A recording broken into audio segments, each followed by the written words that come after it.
Bismillahirrahmanirrahim. Assalamualaikum warahmatullahi wabarakatuh.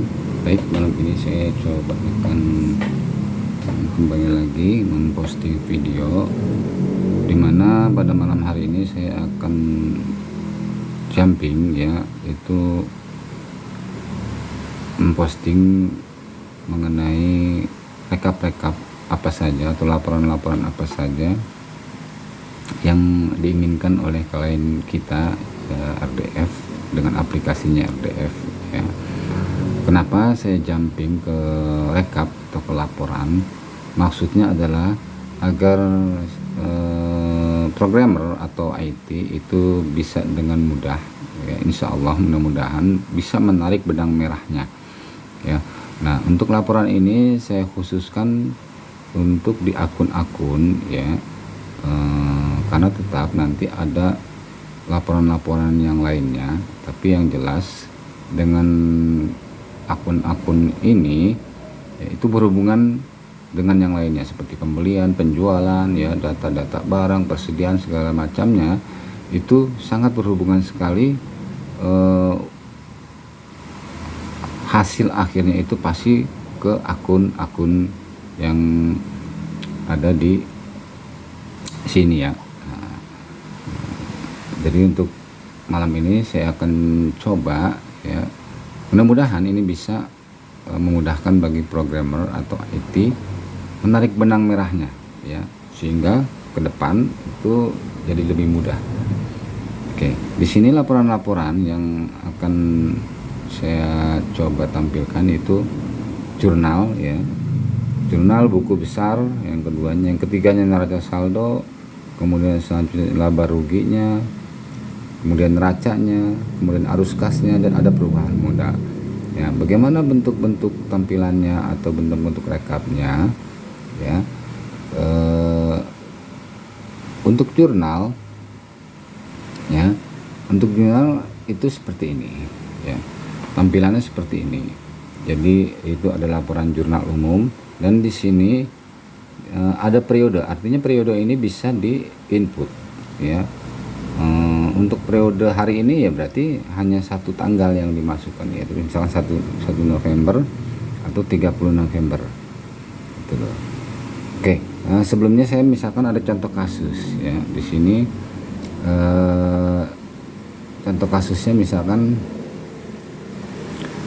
seperti ini. Tanggal 1 itu ada penerimaan secara tunai ya dari modal pemilik ya, dari modal pemilik itu sebesar 25 juta ya. Kemudian di tanggal 2-nya itu ada pengeluaran ya, biaya itu pembelian token listrik dikeluarkan secara tunai juga sejumlah 200.000, dan di tanggal 3-nya kita ada melakukan pembelian tapi secara kredit ya dari Jaweng sebesar 10 juta. Nah, contoh kasusnya ini hanya 3 dulu ya. Nah, nanti berhubungannya seperti apa kita lihat di jurnalnya tadi ya, di jurnal. Nah, di jurnal ini jelas gitu loh, di tanggal 1 ada penambahan modal dari pemilik ya. Hubungannya ya berarti dengan kas dan modal, akun kas dan akun modal. Akun kas otomatis bertambah, akun modal otomatis berkurang ya. Di sini jelas akun kasnya karena diterima ya nambah dari 25 juta. Begitu juga dengan modal sebaliknya, jadi kredit 25 juta. Kemudian tadi kasus yang kedua ada pengeluaran biaya air dan listrik ya. Di sini beban biayanya bertambah 200.000, kasnya otomatis berkurang karena dikeluarkan sejumlah 200.000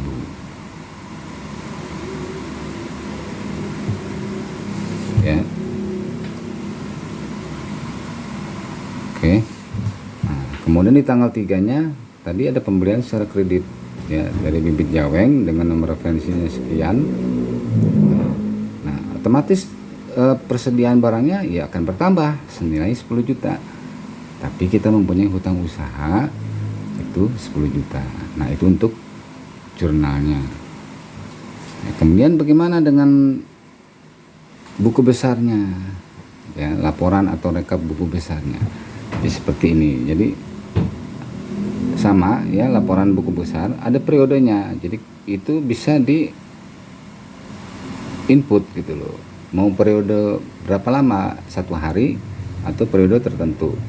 Nah di sini ada tambahan lagi ya, di sini ada tambahan itu tanda panah ke bawah ya, yang ini nih, yang ini tanda panah ke bawah. Maaf ya, ini tanda panah ke bawah, maksudnya adalah itu bisa dipilih akunnya. Nah kalau semua akun berarti semua akun ini muncul ya, semua akun ditampilkan ya, yang berhubungan dengan 3 kasus tadi, 3 transaksi kasus tadi ya.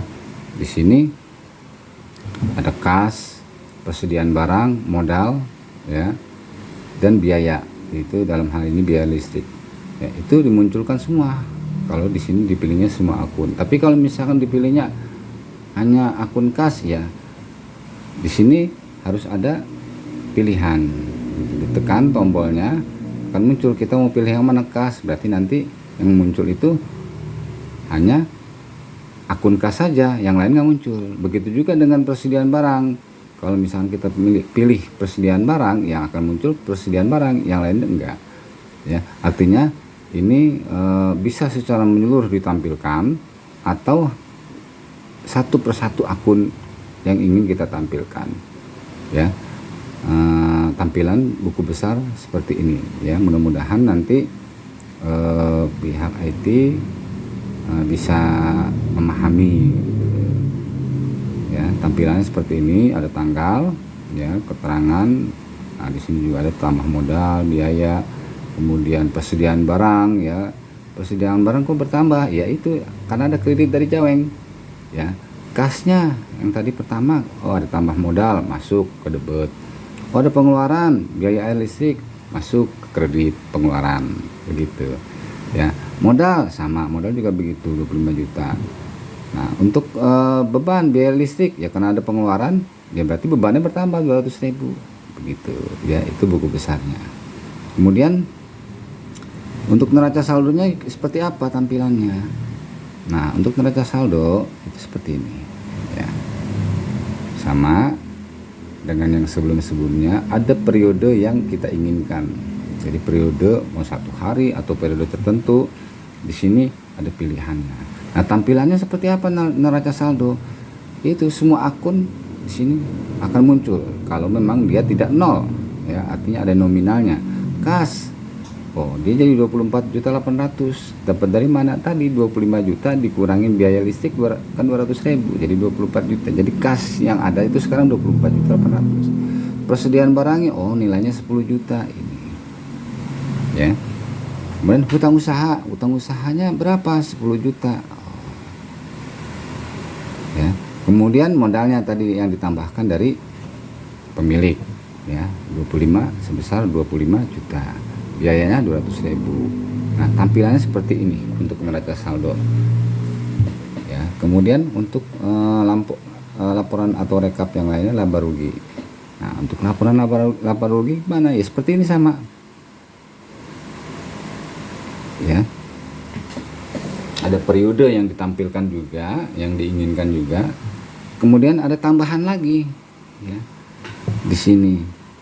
Kalau ini itu secara keseluruhan yang ditampilkan ya, pendapatannya secara keseluruhan, beban usahanya secara keseluruhan ya, pendapatan non usahanya secara keseluruhan ya, beban non usaha juga sama ya ini. Kemudian muncullah laba rugi ya di sini, karena di sini belum ada contoh kasus pendapatannya, jadi hanya ada contoh kasus pengeluaran ya.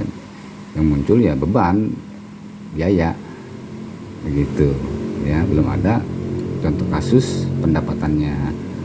Nah jadi di sini terteranya ya masih laba rugi 200. Nah kalau misalkan di sini ada pilihan lagi, misalkan nanti ada kategori atau bagian bibit ya, di sini yang tampil itu laba rugi di bagian bibit aja nantinya ya.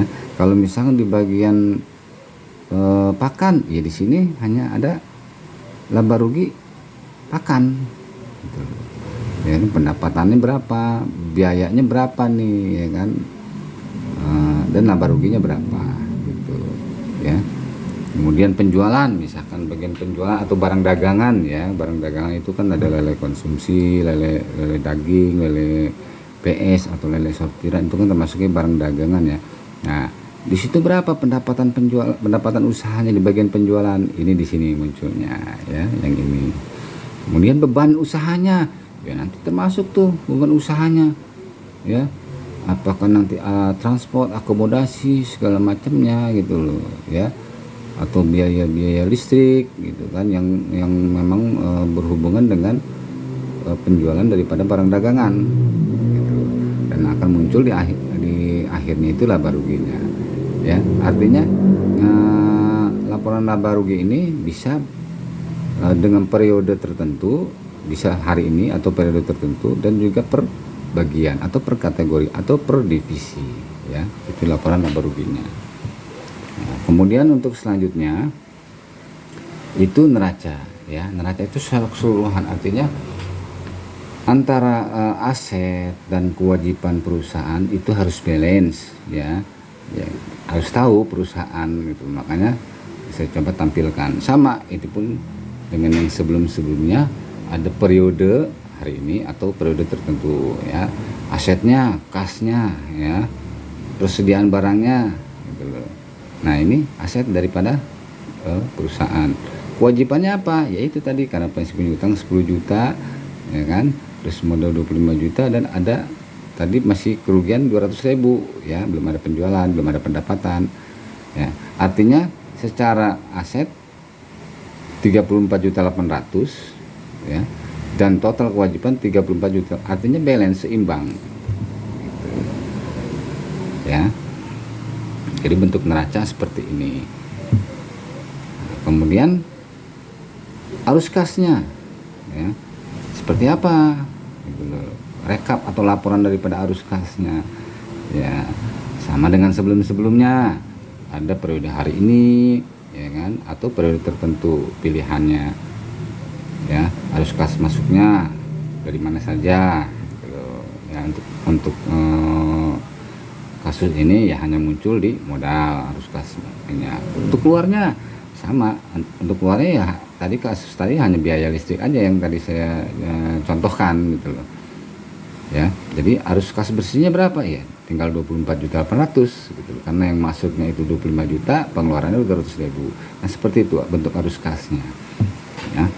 Kemudian untuk perubahan modal ya, nah untuk perubahan modal pun sama gitu loh, bentuknya sama ya. Ada pilihan periode hari ini atau periode tertentu yang diinginkan ya. Modal awalnya dari mana? Oh, modal awalnya pemilik itu nambahin modal 25 juta ya kan, dengan contoh kasus yang tadi.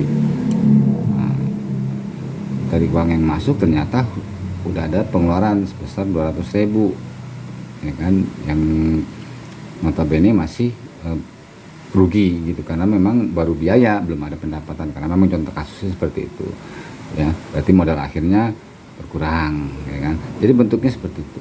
Nah, laporan-laporan ini ya, laporan-laporan yang saya coba uraikan secara cepat gitu kan, mudah-mudahan bisa menjadi bahan ya, memudahkan bagi programmer atau IT ya. Dari hasil akhirnya yang diinginkan konsumen seperti ini ya, nanti dia akan coba untuk menelusuri tuh ya ke sub-sub bagian yang sebelum-sebelumnya, sub-sub menu yang sebelum-sebelumnya ya. Jadi mudah-mudahan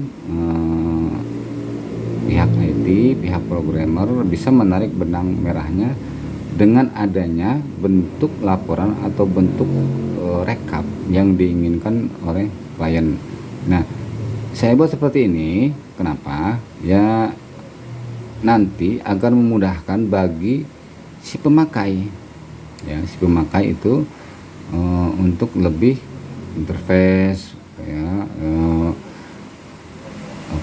aksesnya itu lebih mudah, karena tampilannya memang dipermudah, diusahakan dipermudah bagi si nanti pemakai ya, si pemakai bagian keuangan ya mudah gitu loh, karena tampilannya sederhana dan memang mudah.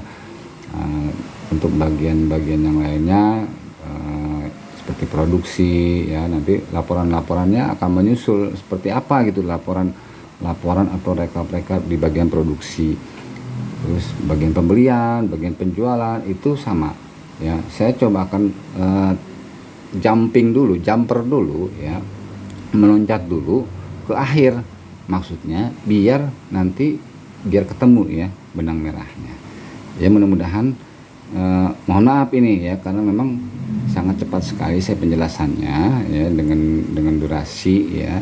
Ya mudah-mudahan sih dengan tampilan seperti ini mudah dimengerti ya. Sekali lagi mohon maaf, saat ini sekian dulu, terima kasih. Assalamualaikum warahmatullahi wabarakatuh.